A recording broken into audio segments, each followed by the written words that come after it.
Selamat pagi ibu-ibu sekalian. Kita syukur atas kehendak Tuhan yang Maha Kuasa kita bisa berkumpul di sini dalam keadaan yang sehat walafiat. Hari ini saya akan membagikan praktik baik buat guru tentang implementasi on the job learning OJL program 7 jurus DKM. Ini yang sulit untuk dilakukan. Materi ini saya dapatkan kemarin kegiatan kami di Indonesia. Jadi sekarang saya akan membahaskan materi ini kepada dewan. Walaupun tidak semua guru yang akan hadir di ruangan ini. Jadi di sini ada 7 jurus DKM. Yang pertama, kenali potensi. Yang kedua ada kelola emosi. Yang ketiga ada tumpukan resiliensi. Yang keempat ada jaga konsistensi. Yang kelima ada jalin koneksi. Yang keenam ada bangun kolaborasi. Yang ketujuh ada menakar situasi. Jadi 7 jurus ini yang bakalan saya sampaikan kepada ibu. Kemarin 7 jurus ini sudah saya imbaskan ke siswa kita. Ada 2 kelas yang saya imbaskan, khusus kelas 9. Jadi sekarang saya akan melakukan praktek baiknya kepada dewan guru sekalian yang ada di sini. Kita masuk ke yang pertama, kenali potensi. Yang pertama ada kenali potensi. Membantu guru dalam mengidentifikasi dan mengembangkan bakat serta minat yang dimiliki murid secara sistematik, teratur, berurutan, dan berpikir logis. Contoh, yang pertama ada membantu siswa berkembang sesuai keunikan siswa tersebut. Yang kedua, membantu siswa lebih dihargai karena kemampuannya. Yang ketiga ada observasi, lihat sikap, kebiasaan, dan hasil kerja siswa. Yang keempat ada tes angket. Yang kelima ada wawancara dengan konseling. Yang ketujuh ada kolaborasi. Yang ke-8 ada pemberian tantangan, berikan tugas proyek, lomba, atau peran tertentu untuk melihat kemampuan tersembunyi siswa. Jadi ada 8 jurus pertama. Yang satu membantu siswa berkembang sesuai keunikan siswa tersebut. Jadi kita sebagai guru harus mengembangkan potensi siswa-siswa yang ada di kelas kita. Keunikan dia apa, maunya siswa tersebut apa, itu yang pertama ya. Terus membantu siswa lebih dihargai karena kemampuannya. Biasanya kita nih guru-guru nih cenderung tidak menghargai atau mengapresiasi kemampuan siswa tersebut. Jadi dengan ini kita harus bisa membantu siswa lebih dihargai karena kemampuannya. Terus yang ketiga ada observasi, lihat sikap, kebiasaan, dan hasil kerja siswa tersebut. Kita harus melakukan observasi di kelas, terus lihat sikap siswa, ada yang kurang dalam pembelajaran atau ada yang kita punya buruk. Jadi kita harus selalu memperhatikan tingkah siswa tersebut. Terus kebiasaan dan hasil kerja siswa kita kan di kelas yang biasakan guru-guru tuh sering mengasih tugas PR atau apapun. Jika siswa tersebut nilainya rendah dalam mengerjakan PR, ya setidaknya kita bimbing mereka tersebut. Terus yang keempat nih ada tes dan angket. Tes angket ini khusus untuk guru BK. Saya sama Bu Elsie. Terus ada wawancara dan konseling, ini khusus untuk saya dan Bu Elsie. Ini kolaborasi, kita bisa kolaborasi sama siswa tentang apa yang kurang paham tentang pembelajaran atau minat dan bakatnya tersebut. Nah, terus kemudian tantangan. Sekali-kali kita harus bisa menantang siswa tersebut untuk berkembang. Beri dia tugas atau proyek yang menurut dia bisa lakukan. Biasa siswa-siswa ini kan punya karakter tersendiri yang tersembunyi. Bakat dan minatnya bisa kita kembangkan. Itu tentang kenali potensi. Selanjutnya ada jurus kelola emosi. Nah, ini ada jurus kelola emosi. Membekali guru untuk membantu murid mengenali, memahami, dan mengelola emosi mereka secara sehat, yang merupakan kegiatan penting dari perkembangan sosial emosi. Contohnya, bagi guru ya, ini teknik pernapasan dalam 3-5 menit. Kenapa hal ini perlu dilakukan? Dapat menenangkan pikiran sebelum menegur siswa.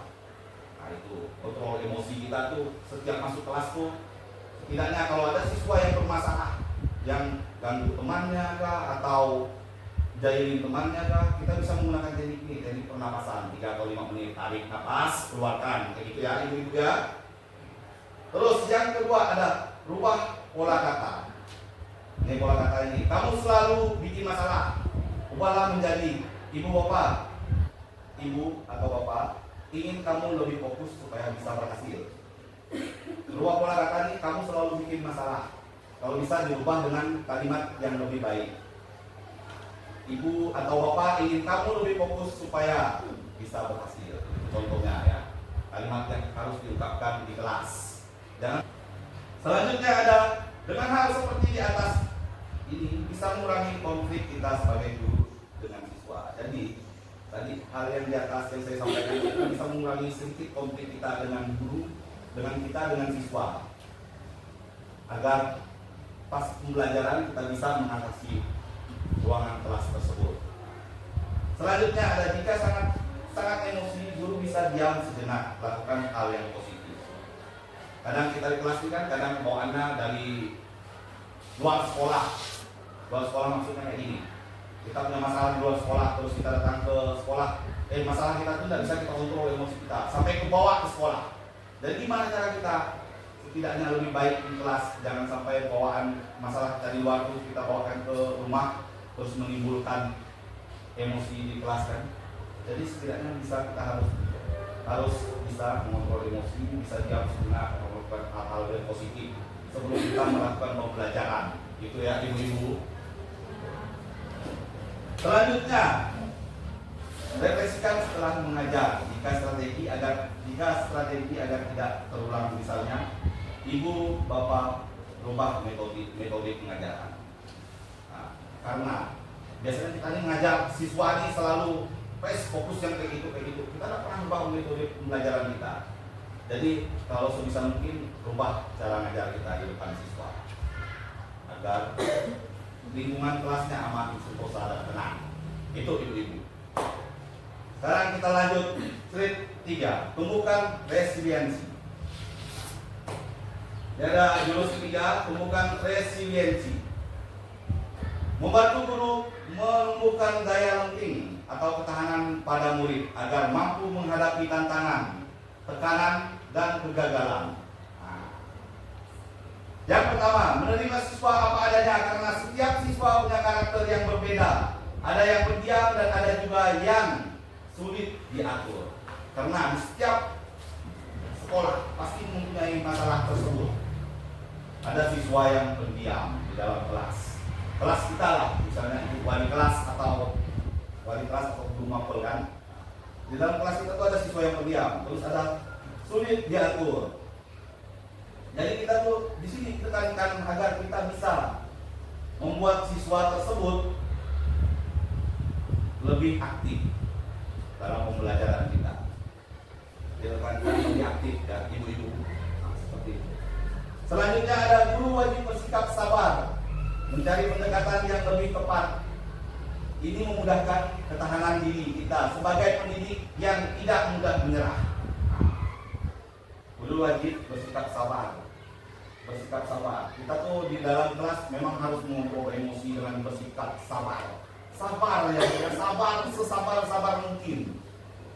Jadi ada permasalahan harus ditenangkan, dikontrol dulu emosinya. Jangan main tiba-tiba nyelonong. Itu tidak baik di kelas. Jadi kita harus seperti itu. Karena diri kita sebagai pendidik yang tidak mudah menyerah. Itu yang harus ibu-ibu pahami. Selanjutnya, mengubah tantangan menjadi peluang. Resiliensi adalah mengubah tantangan menjadi peluang. Itu yang harus kita terapkan sebagai guru yang bisa mengubah pola pikir siswa tersebut dalam proses pembelajaran kita. Ini jurus 3 pembukaan resiliensi, kita lanjutkan. Masih ada. Saat menghadapi siswa yang sering melanggar aturan, guru tidak hanya menghukum, tapi mengajak berdialog. Lebih baiknya kita mengajak siswa tersebut berdialog dahulu sebelum kita melakukan memponis atau menghukum siswa tersebut. Dari situ, guru belajar strategi baru dalam komunikasi dan pengelolaan kelas. Dari kita berdialog dengan siswa tersebut, siswa-siswa di dalam kelas tersebut, maka kita bisa mencari strategi baru dalam pengelolaan, dalam komunikasi dengan siswa, terus dalam pengelolaan kelas kita menjadi lebih baik. Selanjutnya ada menjadi teladan ketangguhan guru yang tetap konsisten, hadir di sekolah, mengajar dan memberi motivasi ke siswa, tidak menutup kemungkinan banyak permasalahan di luar sekolah ataupun masalah pribadi seorang pendidik. Dari hal tersebut, siswa melihat kegigihan dan kesabaran adalah kunci keberhasilan. Jadi kita tuh harus menjadi pribadi yang selalu konsisten, terus memberikan motivasi kepada siswa setiap jam pelajaran kita. Macam itu ini. Kita lanjutkan ya Bu ya. Nah, ini yang terakhir dari jurus yang tadi. Refleksi dan dukungan sosial guru, berbagi pengalaman dengan teman rekan sejawat, mencari masukan, bukan memendamkan masalah. Dengan demikian juragan guru lebih kuat dan bisa membimbing siswa dengan hati yang lapang dada.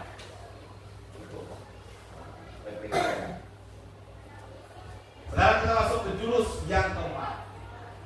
Jurus keempat ini adalah jaga konsistensi. Jurus keempat ada jaga konsistensi. Yang pertama, mendorong guru untuk membimbing murid dalam membentuk kebiasaan positif secara berulang dan konsisten sehingga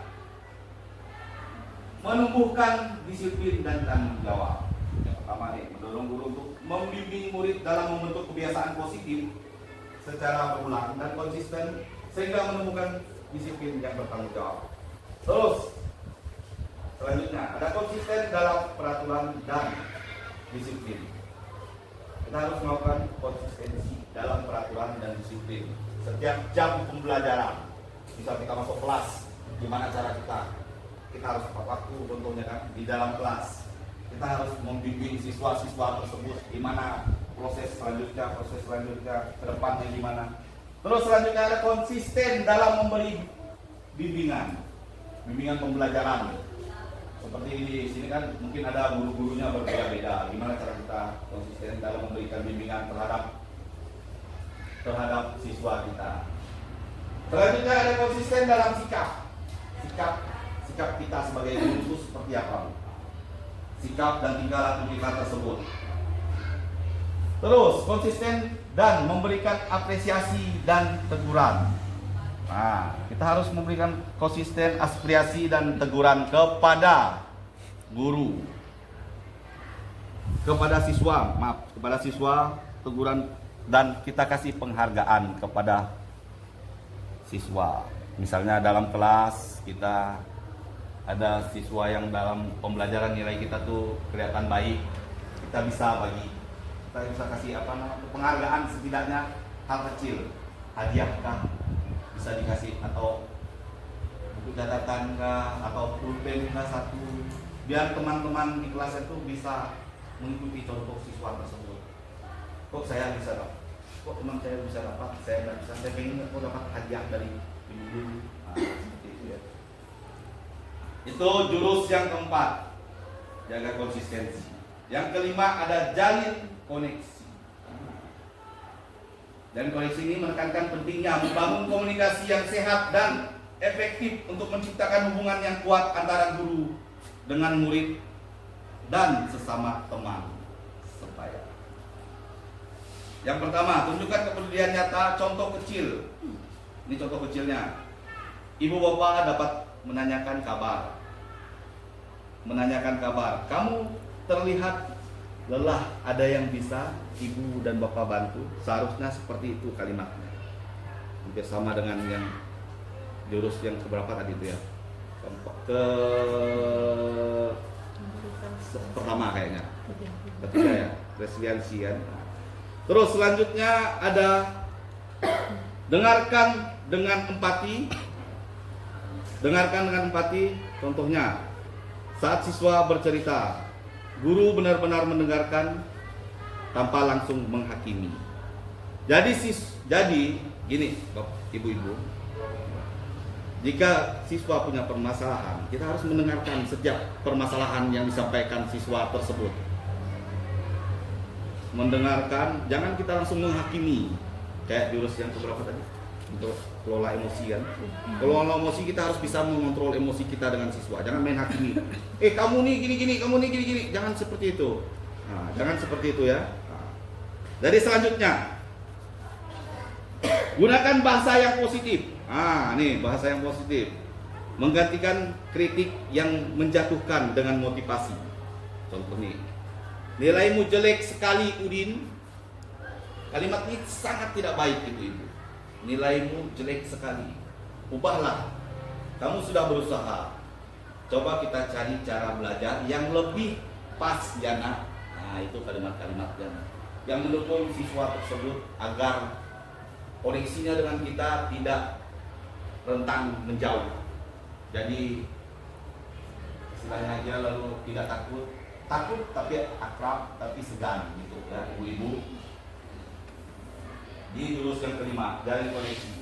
Sekarang masih ada lanjutannya. Terlibat dalam aktivitas siswa. Kita wajib terlibat dalam aktivitas siswa. Contohnya, misalnya siswa lomba, kita harus, misalnya kita wali kelas, kita harus ikut dalam kegiatan tersebut. Jangan sampai tidak ikut. Karena itu bisa menumbuhkan koneksi kita dengan siswa-siswa kita membaik. Terus bangun kepercayaan dan keterbukaan antara guru dan siswa. Bangun kepercayaan, keterbukaan antara guru dan siswa. Keterbukaan antara guru dan siswanya. Kalau ada siswa yang pengen cerita hal pribadi walaupun bukan dengan guru BK, ya kita harus saling koneksi sama mereka. Ya, antara guru dan siswa tidak ada jauh-jauhan, tidak ada yang disembunyikan. Yang terakhir ini adalah jadilah teladan. Ini yang sangat penting. Di jurus yang ke-5 ini, jadilah teladan. Jadilah teladan bagi siswa-siswa kita di lingkungan sekolah. Gitu. Selanjutnya yang ke-6 ada jurus yang ke-6 adalah bangun kolaborasi. Bangun kolaborasi. Banyak berkolaborasi dengan berbagai pihak, dengan guru lain, orang tua, dan lain-lain dalam mendampingi perkembangan kolaborasi siswa dengan guru-guru yang lain, orang tua murid dengan instansi lain, kepolisian, puskesmas, atau rumah sakit atau BNN. Itu ya yang ke-6 ya. Jadi kita bisa berkolaborasi dengan seperti yang ada di slide tersebut. Yang ke-6, bangun kolaborasi. Dengan siswa, gimana kita bangun kolaborasi? Ya kita harus terbuka. Siswa harus terbuka sama kita. Misalnya kita guru kelasnya atau guru walinya atau ketua wali kelas. Tidak ada yang disembunyikan di setiap kelas kita. Harus menata situasi. Menyoroti pentingnya menciptakan dan menjaga lingkungan belajar yang aman, nyaman, dan menggembirakan bagi seluruh siswa. Yang pertama, menata ruang dan lingkungan sekolah kita yang nyaman bagi siswa. Menata ruang kelas kita gimana keadaannya, bersih atau kotor atau siswanya tidak kita bimbing atau kasihkan. Ya, kayak kapal pecah lah kelas kita. Setidaknya lebih baik kita ubah ruang kelas kita. Lingkungan sekolah kita, seperti di sekolah kita ini udah lumayan baik. Saya lihat sampah udah dipungut siswa-siswa, jadi agak lumayan bersih ya. Walaupun masih ada sebagian, tapi sudah membaik.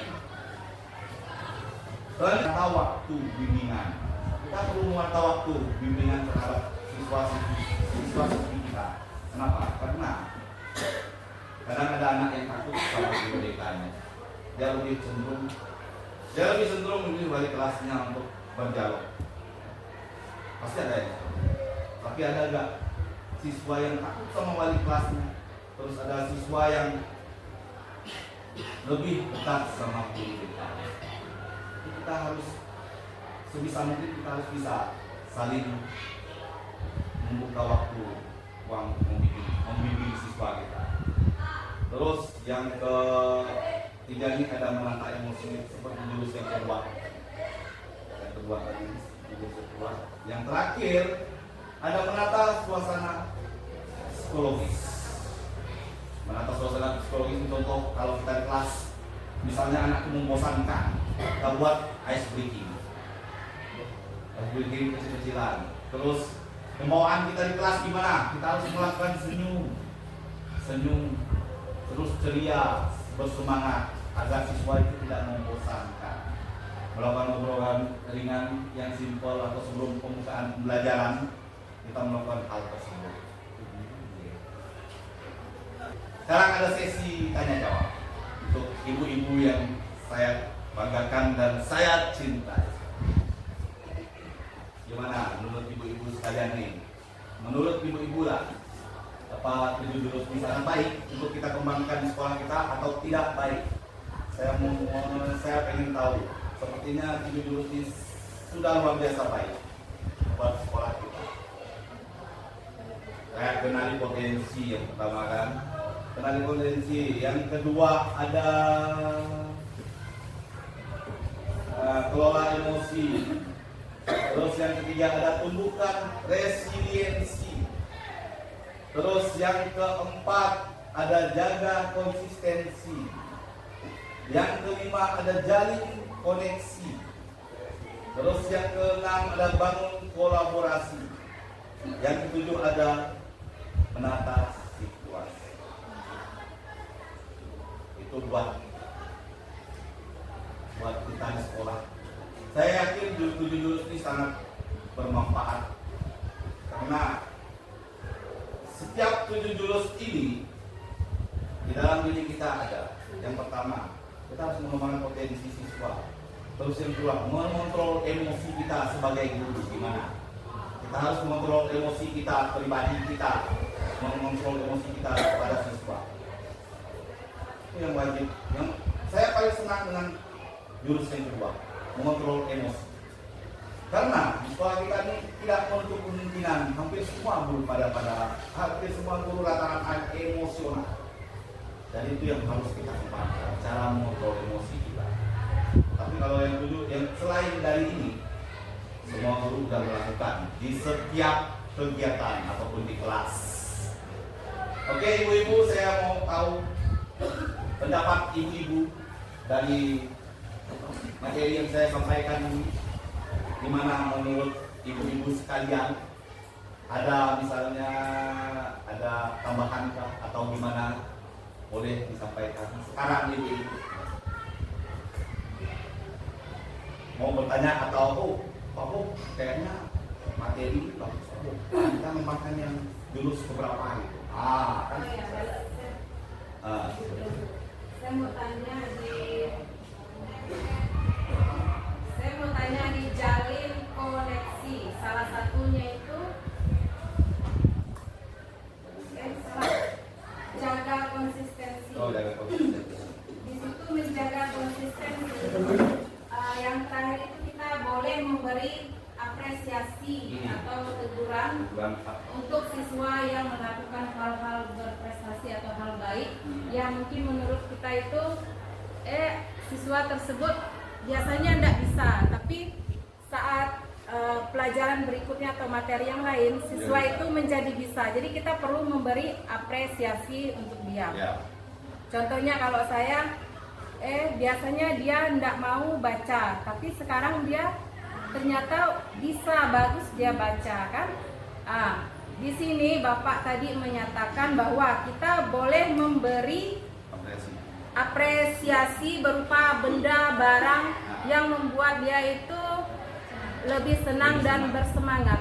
Tapi kalau menurut saya, jika terus-terusan kita memberi siswa itu benda barang, dia akan punya potensi untuk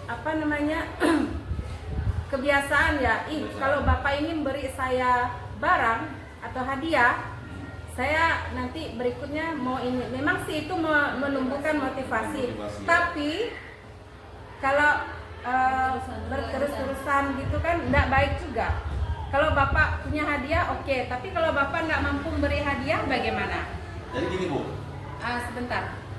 Ya. Lalu kalau saya itu yang ditekankan sekarang ini bukan berupa benda, barang, hadiah atau apa, tapi lebih ke sebuah pujian. Nah, pujian. Nah, kita walaupun siswa itu hanya bisa membuat kalimat pendek, tapi sebelumnya dia nggak bisa, jadi kita ayo kasih applause untuk anak ini. Nah, gitu cara memberi apresiasi kecil menurut saya. Nah, pertanyaannya, bolehkah sebenarnya kita itu memberi hadiah terus-terusan? Kalau kita punya hadiah kan, kalau tidak, dengan cara apa kita memberi apresiasi kepada siswa? Begini Bu.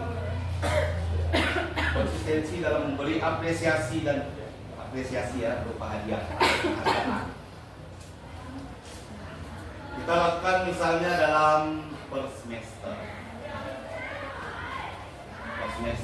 penghargaan yang lebih baik ketika pas kita pembagian rapor.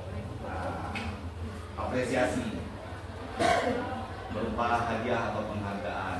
Tapi kalau ibu pengen ngasih dia sebuah penghargaan kecil-kecilan, misalnya tidak berkelanjutan, pas ada waktunya boleh juga. Tapi kalau tidak, ya lebih baik pas di pembagian rapor siswa. Seperti itu. Lebih baik hanya sebagai pujian. Ya, pujian kepada dia. Tapi benar kata ibu tadi, untuk ujian kepada siswa tersebut kita harus lakukan setiap jam pelajaran kita, setiap kita masuk. Kalau misalnya anak ini bisa atau bisa mengerjakan, dia kita kasih applause lah, beri tangan atau gimana membuat dia bahagia. Dan dari situ siswa tersebut atau siswa yang lain dapat mengembangkan juga. Jadi dia tidak mau kalah karena siswa itu seperti itu. Ada lagi ibu-ibu? Bu Yun, gimana? Kayaknya Bu Yun ini bersemangat ya nih. Ayo semangat Bu Yun. Kayaknya sedikit saja pertanyaan saya. Iya. Tentang menata emosi. Menata emosi. Iya. Ya. Nah, ini kebetulan saya wali kelas juga. Iya. Apa tuh menghadapi siswa gimana tuh Bu Yun? Bagaimana menghadapi siswa yang Berkarakter gimana? Mumpung ada guru BK gak di sini Bu Yun? Iya. Ada senior saya. Siapa tahu bisa bantu kan? Pak Bobi, Iya. anak ini kan kalau di kelas itu kadang susah mengerjakan tugas. Saya juga dapat laporan dari guru nakalnya bagaimana mengatasi anak yang malas belajar atau karakternya itu mungkin keras sekali anaknya ya. Kadang saya dengan cara menegur dengan bahasa halus, lembut, menasehati. Tapi kata iya itu masih terulang kembali Pak Udi. Ini mungkin anak ini kalau kita mungkin dengan tadi tidak bisa mengontrol emosi, jadi bagaimana mengatasi supaya anak itu mau merubah istilahnya tadinya malas belajar, supaya menjadi rajin itu bagaimana caranya? Menjadi rajin. Ya. Oh, seperti itu ya. Kita tanyakan lagi kepada siswa tersebut. Kita tanyakan baik-baik, kita bimbing dia sebisa kita. Kita bimbing dia menurut, kalau ibu wali kelas kan atau guru wali, bimbing siswa tersebut kita arahkan. Kecuali udah seperti yang kata ibu tadi itu, apa tadi yang terakhir bu? Malas belajar. Nah, anak yang supaya itu anak itu mau belajar. Ya. Kalau memang dari wali kelasnya udah tidak mempan, serahkan kepada guru BK. Itu teknik yang selanjutnya. Kalau tidak mampu ibu atasi. Tapi sebenarnya wali kelas mampu mengatasi. Dengan caranya kita bimbing terus. Kita pendekatan dekat seharusnya. Kesekian kalinya Pak.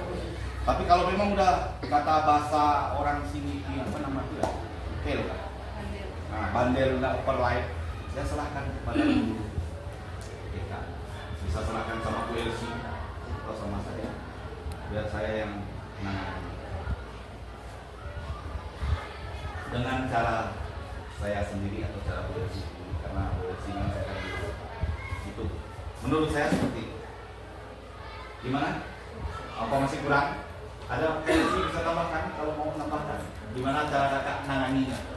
Kalau versi kakak ini Siswa yang hadir apabila siswa itu jarang tugas atau apa segala macam, sudah dinasehati masih juga melakukan hal yang sama, mungkin bisa kita melakukan pendekatan yang lebih kepada seorang siswa. Kita tanya kenapa, mengapa, dan sebagainya. Di dalam BK itu kan ada asas kerahasiaan, ada asas keterbukaan di antara siswa dan seorang guru BK. Kita gali entah siswa itu ada masalah di dalam rumah tangga ataupun di dalam keluarga maupun di dalam kelas. Biasanya seperti itu, sehingga membuat potensi ataupun membuat siswa itu kurang bermotivasi ataupun kurang bersemangat di dalam belajar. Karena kan siswa yang bermasalah itu kita lihat rata-rata orang tuanya juga ada masalah. Iya. Broken home itu yang paling banyak. Berarti anak itu butuh perhatian. Iya, butuh perhatian Anak itu yang tersebut lebih. butuh perhatian khusus, Iya. perlu bimbingan. Kalau khusus berarti bukan hanya wali kelas saja. Bukan hanya wali kelas. Bisa dilarikan ke guru BK atau guru wali dan kesiswaan juga boleh. Iya. Di situ di dalam BK juga banyak ya Pak Bobi, banyak rahasia atau Nah, asas-asas kerahasiaan yang asas akan kerahasiaan yang tidak bisa banyak kita omongkan. Biar di siswa itu kan ada siswa yang kurang terbuka, ada siswa yang mudah untuk bercerita kepada siapapun. Itu yang sering kita temukan. Tapi rata-rata banyak kita temukan siswa itu yang tidak mau terbuka terhadap masalah. Gimana cara kita menggalinya itu bisa temukan ke guru BK itu. Ya, seperti itu Bu. Iya. Apa sudah paham? Iya. Ya. Ada lagi ibu-ibu yang mau berpartisipasi tentang 7 jurus tersebut? Ini tentang Iya, Bu Hedi. emosi, ya Pak. Emosi juga ya? Iya.